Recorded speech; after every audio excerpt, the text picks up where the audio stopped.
শেষ পর্যন্ত কানাডার প্রধানমন্ত্রী জাস্টিন ট্রুডো পদত্যাগের ঘোষণা দিয়েছেন। বিশ্বের ইতিহাসে একটি নজিরবিহীন ঘটনা। কেননা জাস্টিন ট্রুডো দীর্ঘ সময় ধরে ক্ষমতায় ছিলেন এবং শুধু কানাডাবাসী না, সারা বিশ্বের মানুষ তাকে খুব পছন্দ করে। সুদর্শন চেহারার এই মানুষটাকে ব্যক্তিগতভাবে আমিও পছন্দ করি। তার যে ধরনের ভদ্রতা, নম্রতা, মানুষের প্রতি সম্মান অসাধারণ। মানে এটা যদি বাংলাদেশের সাথে কোনোভাবে তুলনা করেন, আপনার মানে আত্মহত্যা করা ছাড়া আর কোনো উপায় থাকবে না। এত ভদ্র ছিলেন এবং দেখেন আজকে পদত্যাগ করেছেন তিনি। পার্লামেন্ট অচলাবস্থা হচ্ছে, বিরোধীরা চাপ দিচ্ছে, মেনে নিয়েছেন। লম্বা সময় ধরে কোনো দেশেই মানুষ যে পছন্দ করে না, সেটা জাস্টিন ট্রুডো বুঝতে পেরেছেন এবং আগামী নির্বাচনে ফল বিপর্যয়ের আগেই তিনি সরে গেছেন। আবারও বলবো, বাংলাদেশের সাথে কি তুলনা করব? এটা করা খুব লজ্জাস্কর। কারণ বাংলাদেশের কোনো অর্থেই মানে এটা ইতর টাইপের কোনো মানুষ যদি থাকতো বিশ্বের, তাহলে হয়তো তুলনা করা যায়।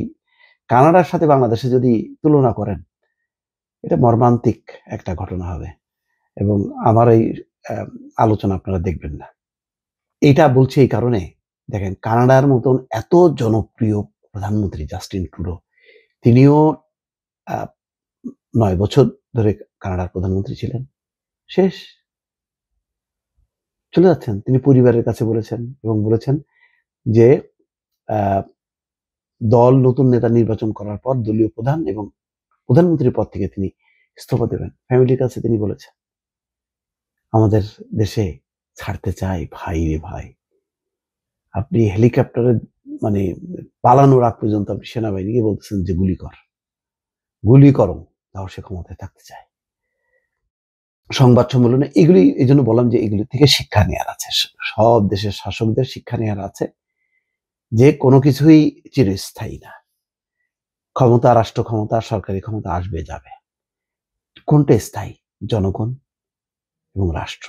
এটাই হচ্ছে স্থায়ী। আর পদ পদবি কোনো স্থায়ী না।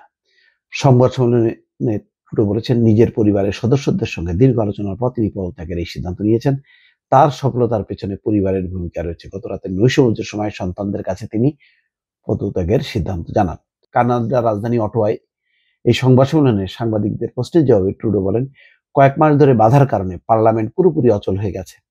একই সঙ্গে কয়েক মাস ধরে উৎপাদনশীলতার ঘাটতি রয়ে গেছে। তিনি বলেন, এখন নতুন করে শুরু করার সময় কানাডার রাজনীতিতে উত্তাপ কমিয়ে আনার জন্য তা দরকার।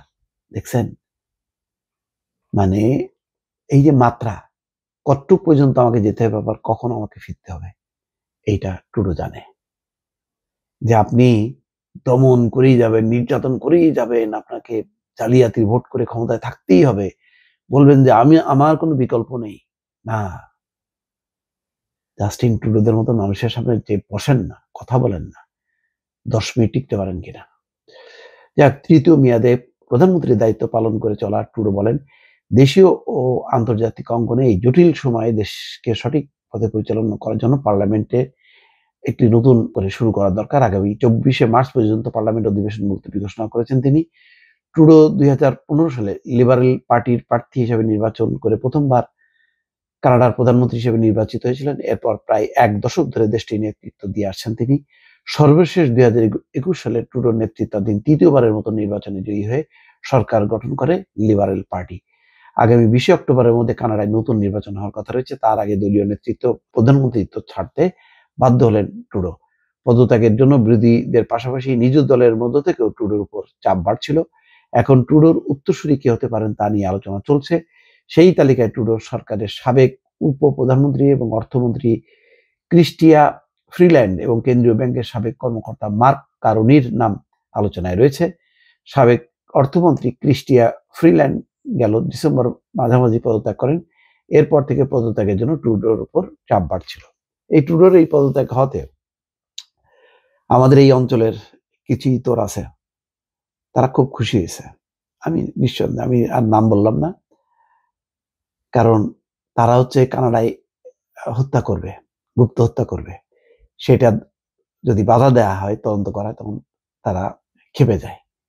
তো ট্রুডোর আজকে পদত্যাগে নিশ্চয়ই সবচেয়ে বেশি খুশির জোয়ার বইছে সেই দেশটিতে এবং ওই ব্যক্তিটার মধ্যে, ওই দেশটির মধ্যে বলবো না, ওই ব্যক্তির মধ্যে যারা স্বৈর শাসন চালায়, যারা স্বৈর শাসনকে প্রশ্রয় দেয়, এই টাইপের মানুষগুলি খুশি হয়েছে। কিন্তু গণতান্ত্রিক মানুষ নিশ্চয়ই অনুভব করবে ট্রুডো যেই পদত্যাগ করে দৃষ্টান্ত রেখে গেলেন, এটা অনুসরণীয় হয়ে থাকবে। দর্শক ভালো থাকবেন।